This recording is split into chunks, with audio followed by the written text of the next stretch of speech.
Welcome to DEMOCREPUBLIX, where we cover the real news that matter to we the people.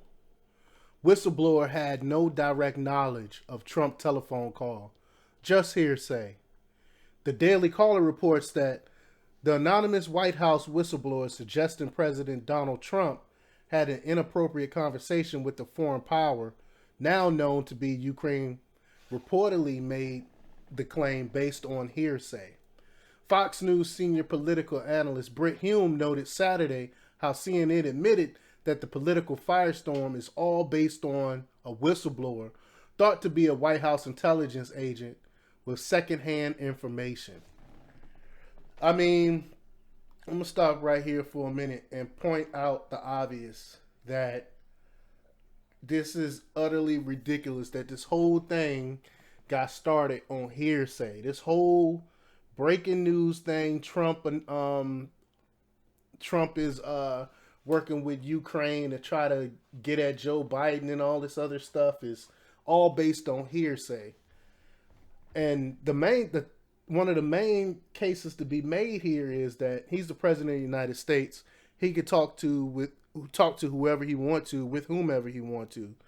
And Dan Bongino pointed out today that actually this is not a legal thing. This is a political thing.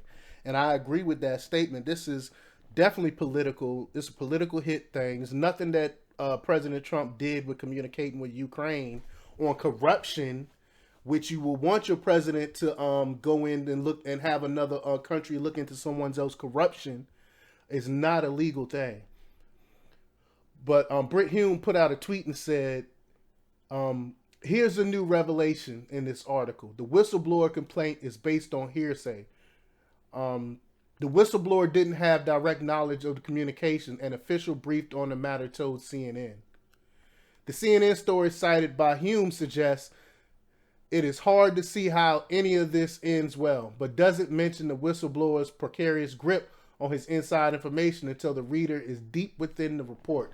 And we see this a lot with the mainstream media news. They'll give you this killer headline, Trump did this and he's guilty of this and all this other stuff's about to come out. But then deep down towards the end of the article, they put out a little bit of the facts, a little bit of the truth, because they know most of their readers are just going to look at the headline, let alone look into the article a little bit and read a little bit of the article. And they definitely not going to read all the way to the end like most of us do.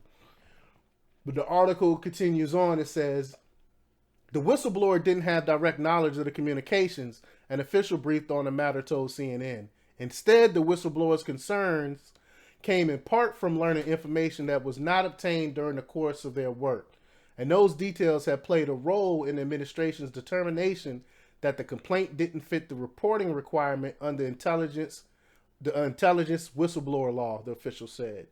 Meanwhile, on Saturday, Ukrainian Foreign Minister Vadim Prosenko denied that the conversation between Trump and Ukraine involved any sort of pressure from the president. And I actually posted that. If you look at the playlist under news clips, I posted that full interview with the Ukrainian foreign minister, basically saying that Trump didn't pressure him or talk about anything inappropriate in their conversation. The article continues on. The conversation has led to a series of allegations based on what Trump and Ukrainian President Vladimir Zelensky might have discussed. There have been reports that Trump attempted to coerce Zelensky to open an investigation into former Vice President Joe Biden's son, Ukrainian business interests. Failed 2016 Democratic presidential candidate Hillary Clinton believes that Trump asked Ukraine to influence the 2020 elections, tweeting Friday, the president asked a foreign power to help him win an election again. It's laughable because it's the same thing they try to pull with the whole Russia thing. The election is not even here yet.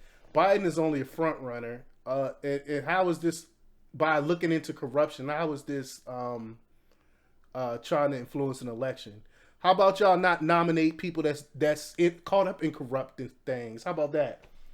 But this whole thing is just misinformation, disinformation to try to discredit President Trump. But let me know what you think. Leave your comments down below. Like, share, and subscribe. And check out DEMOCREPUBLIX.com for the latest in news. Until next time. We live in a really nightmare.